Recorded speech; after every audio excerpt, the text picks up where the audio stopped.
வணக்கம். Mutual fund இண்டஸ்ட்ரியில் அடுத்த ஒரு மைல்கல். ஒரே மாதத்தில் 20 லட்சம் ஃபோலியோஸ் மியூச்சுவல் ஃபண்டில் இந்த ஜூனில் ஆட் ஆயிருக்கு.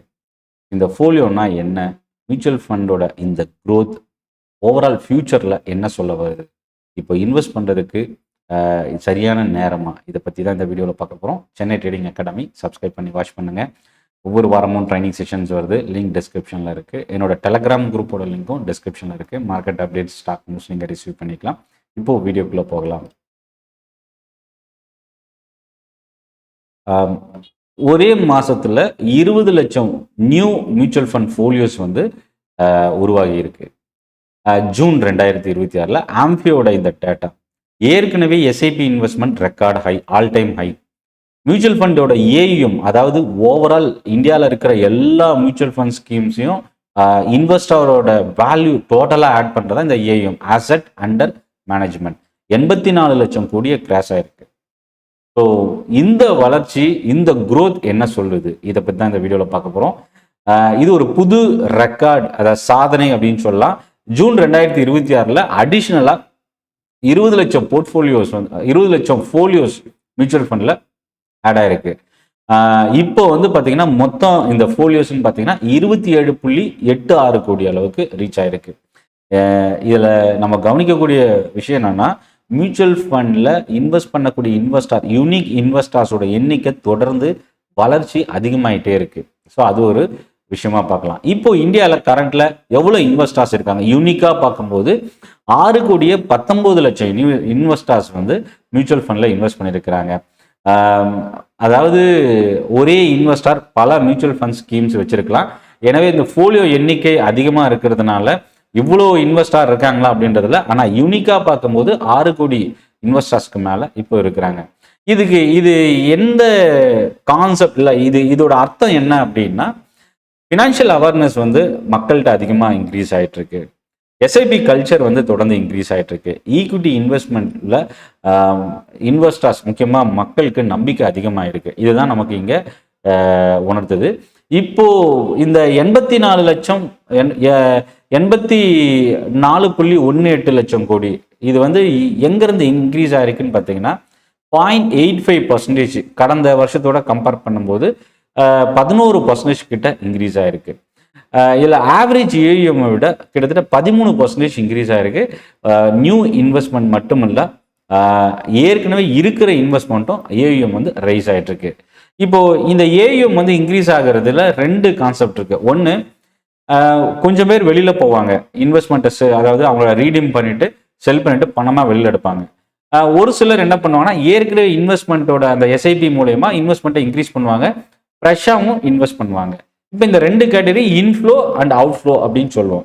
இதை தாண்டி இந்த ஏயுஎம் இன்க்ரீஸ் ஆகிறதுக்கு இன்னொரு காரணமும் இருக்கு. இன்வெஸ்ட்மெண்ட்டோட வேல்யூ இன்க்ரீஸ் ஆகும்போது, அதாவது ஸ்டாக் மார்க்கெட்டில் இன்வெஸ்ட் பண்ணுறாங்க, ஸ்டாக் ப்ரைஸ் இன்க்ரீஸ் ஆக ஏயுஎம்மும் இன்க்ரீஸ் ஆகிட்டு இருக்கும். ஸோ அது ஒரு ஒன் ஆஃப் த ரீசனாக பார்க்கலாம்.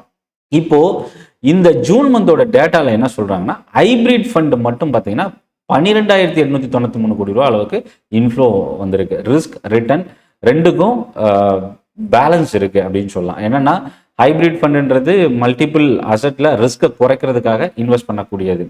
அதே போல் இடிஎஃப் இண்டெக்ஸ் ஃபண்டில் பார்த்தீங்கன்னா 16,724 கோடி ரூபா அளவுக்கு இன்ஃப்ளோ பாசிவ் இன்வெஸ்டிங்கில் சேர்ந்துருக்கு. ஆனால் டெட் ஃபண்டில் 1,09,000 கோடி ரூபா அளவுக்கு அவுட்ஃப்ளோ போயிருக்கு. இது பெரும்பாலான அவுட்ஃப்ளோவுக்கு பார்த்தீங்கன்னா எங்கேருந்து போயிருக்குன்னா, லிக்விட் ஃபண்ட்லேயும் ஓவர் நைட் ஃபண்ட்ல இருந்தும் வெளில போயிருக்கு. ஸோ இப்போ இது 2 விதமாக நம்ம எடுத்துக்கலாம். ஒன்று, மார்க்கெட்டில் பாசிட்டிவ் சென்டிமெண்ட் இன்வெஸ்டர்ஸ் அதிகமாகிறது, அதாவது ஒரு ஃபிக்ஸட் ரிட்டர்ன்ல இருந்து கொஞ்சம் பெட்டரான ரிட்டர்ன் எதிர்பார்த்து ஃபண்டை இங்கிருந்து பார்க் பண்ணியிருக்கிற ஃபண்டை எடுத்து ஈக்விட்டி பக்கமோ இல்லை ஹையர் ரிட்டர்ன் தரக்கூடிய அசெட் கிளாஸை சூஸ் பண்ணுறது.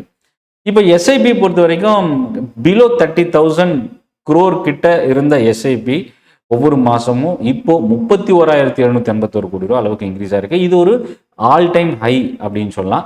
மார்க்கெட் இன்க்ரீஸ் ஆனாலும் மார்க்கெட் ஃபால் ஆனாலும் எஸ்ஐபி தொடர்ந்து இந்த கன்சிஸ்டன்சி மெயின்டைன் ஆகிறது. இன்வெஸ்டர் சைடில் பேனிக் ஆகலை, எஸ்ஐபியை ஸ்டாப் பண்ணாமல் கண்டினியூ பண்ணுற இன்வெஸ்டர்ஸோட எண்ணிக்கை தொடர்ந்து இன்க்ரீஸ் ஆகிட்டு இருக்கு. இது அவேர்னஸுக்கான ஒரு விஷயமாகவும் பார்க்கலாம். ஸோ இப்போ நியூ எஸ்ஐபி அக்கௌண்ட்ஸ் அப்படின்னா 55 லட்சத்துக்கு மேலே நியூ எஸ்ஐபிஸ் வந்து இன்க்ரீஸ் ஆயிருக்கு. அவுட்ஸ்டாண்டிங் எஸ்ஐபி அக்கௌண்ட் இப்போ டோட்டலாக எவ்வளோ இருக்குது அப்படின்னா 10,52 லட்சம் எஸ்ஐபிஸ் வந்து இப்போ வரைக்கும் இருக்கு. இல்லை ஆக்டிவாக பார்த்தீங்கன்னா 9,78 லட்சம் எஸ்ஐபிஸ் வந்து ஆக்டிவாக மூவ் ஆயிட்டு இருக்கு. இப்போ இதில் நம்ம கவனிக்கக்கூடிய விஷயம் என்னன்னா direct versus regular plan. Regular பிளான்ல வந்து பார்த்தீங்கன்னா 45.5 லட்சம் கோடி ரூபா அளவுக்கு ஏஎம் இருக்கு. இது 54.1%. டைரக்ட் பிளான்ல வந்து 36 கோடி 69 லட்சம் கோடி 36,69,000 கோடி ரூபா அளவுக்கு டைரக்ட் பிளான்ல வந்து ஏஎம் இருக்கு. இது வந்து 43.6%. இதுக்கு என்ன அர்த்தம் அப்படின்னா டைரக்ட் பிளானோட வளர்ச்சி இன்க்ரீஸ் ஆயிட்டு இருக்கு. ஸோ இன்வெஸ்டரோட அவேர்னஸ் இன்க்ரீஸ் ஆக அது டைரக்ட் பிளானுக்கு மூவ் ஆகிறதுக்கான ஒரு ஸ்டெப்பாக பார்க்கலாம். இப்போ இதில் வந்து என்னன்னா நம்ம கவனிக்கக்கூடிய ஒரு சில விஷயங்கள், எந்த ரீஜனல் ஏரியால இருந்து அதிகமான இன்வெஸ்ட்மெண்ட் வருது அப்படின்னா டாப் 30 சிட்டிஸ்ல இருந்து 66 லட்சம் கோடி ரூபா, அதாவது இது 79%. டாப் பி கேட்டகரி அடுத்த லெவலில் இருக்கிற சிட்டிஸ்ல பார்த்தீங்கன்னா 15,88,000 கோடி ரூபா அளவுக்கு, இது 19%. ஸோ அப்போ என்னன்னா அடுத்தடுத்த கேட்டகரியில் இருக்கிற டவுன், சிட்டிஸ், வில்லேஜஸ்ல இருந்து எஸ்ஐபியும் மியூச்சுவல் ஃபண்ட் இன்வெஸ்ட்மெண்ட்டும் தொடர்ந்து இன்க்ரீஸ் ஆகிறத நம்ம இங்கே பார்க்க முடியுது. ஸோ இப்போ ஜூன்ல மட்டும் பார்த்தீங்கன்னா 7 ஓப்பன் எண்டட் மியூச்சுவல் ஃபண்ட் ஸ்கீம்ஸை லான்ச் பண்ணியிருக்கிறாங்க. இதில் 6 ஸ்பெஷலைஸ்டு இன்வெஸ்ட்மெண்ட் ஸ்கீம்ஸும் ஆட் ஆயிருக்கு. அதாவது 7 new scheme mutual fund normal mutual fund scheme, 6 SIF இப்போ நியூவாக செபி எடுத்துகிட்டு வந்திருக்கிற எஸ்ஐஎஃப் கேட்டகரி, மினிமம் 10 lakhs வந்து அதோட இன்வெஸ்ட்மெண்ட். ஸோ இப்போ இண்டஸ்ட்ரி க்ரோத் என்ன அப்படின்னா இந்த மியூச்சுவல் ஃபண்ட் இண்டஸ்ட்ரியோட க்ரோத், எஸ்ஐபி க்ரோ ஆகுது, ஏஎம் க்ரோ ஆகுது, இன்வெஸ்டர்ஸோட அவேர்னஸ் இன்க்ரீஸ் ஆகுது, மார்க்கெட் பேனிக் குறையுது. ஸோ மார்க்கெட் இறங்கினாலும் எஸ்ஐபியை ஸ்டாப் பண்ணாமல் இன்வெஸ்டர்ஸ் வந்து தொடர்ந்து அவங்களோட எஸ்ஐபியை கண்டினியூ பண்ணுறாங்க. ஈக்விட்டி மார்க்கெட்டில் கான்ஃபிடென்ஸும் நம்பிக்கையும் பிலியனர்ஸும் அதிகமாக இருக்குது.